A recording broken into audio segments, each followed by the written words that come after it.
ओम। गीता के तीसरे अध्याय में 15वें श्लोक का आइए आज हम समझने का प्रयास करते हैं। तस्मात् सर्वगतम ब्रह्म नित्यम यज्ञे प्रतिष्ठितम, अर्थात सर्वव्यापी परमात्मा सदा ही यज्ञ में प्रतिष्ठित है। भगवान श्री कृष्ण यहाँ पे अर्जुन को बता रहे हैं कि हे अर्जुन, जो प्राण रूपी, प्राण अपान रूपी, जो श्वासोश्वास जो रूपी यज्ञ हमारे हृदय में नित्य प्रति चल रहा है, वह कोई और नहीं, मैं स्वयं हूं, अर्थात परमात्मा का ही अंश है। इन श्वासों को जो समझ नहीं पाए, इससे बड़ी कोई मूर्खता नहीं हो सकती। भगवान श्री कृष्ण के इन संदेश को भी यदि कोई ना समझे तो इससे बड़ा दुर्भाग्य क्या हो सकता है। अतः हमें इसी प्राणोपान अर्थात श्वासोश्वास रूपी जो यज्ञ है, इसमें लय करके परमात्मा रूपी आनंद का अनुभव करना चाहिए। परमात्मा को कहीं और खोजने की जरूरत नहीं है, वह हमारे हृदय के भीतर इन श्वास प्रश्वास रूपी यज्ञ में प्रतिष्ठित है। जो व्यक्ति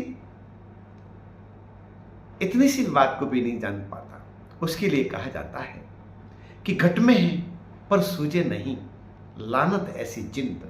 अर्थात परमात्मा घट में होने के बावजूद भी, नित्य क्षण प्रमाणित होने के बावजूद भी यदि हम उसका अनुभव नहीं करते तो ऐसी जिंदगी पर तो धिक्कार है। इसीलिए यह परमात्मा को जो स्वरूप हमारे हृदय में श्वासोश्वास के रूप में, यज्ञ के रूप में उपस्थित है, उसका अनुभव जब तक नहीं आता, इस जीवन का कोई अर्थ नहीं है।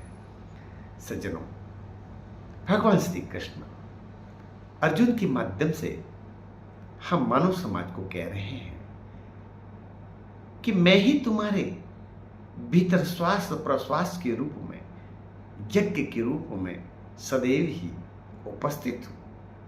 आओ इसे जानो। यदि तुम इसे जान लोगे तो मुझ स्वरूप परमात्मा को भी जान लोगे। यदि हम हमारे हृदय के भीतर नित्य प्रति इस श्वासोश्वास रूपी यज्ञ को भी नहीं पहचान पाएंगे, जान पाएंगे, अनुभव नहीं कर पाएंगे, तो ऐसे जीवन का तो फिर क्या कह सकते हैं। हमारे जीवन को भगवान ने बहुत ही सहज और सरल बनाया है और परमात्मा को जानने का सिर्फ एक ही साधन है, वो है हमारे श्वास है। इसीलिए परमात्मा कहते हैं, भगवान कहते हैं, मैं ही श्वासों के रूप में तुम्हारे भीतर यज्ञ के रूप में उपस्थित हूँ। ओम।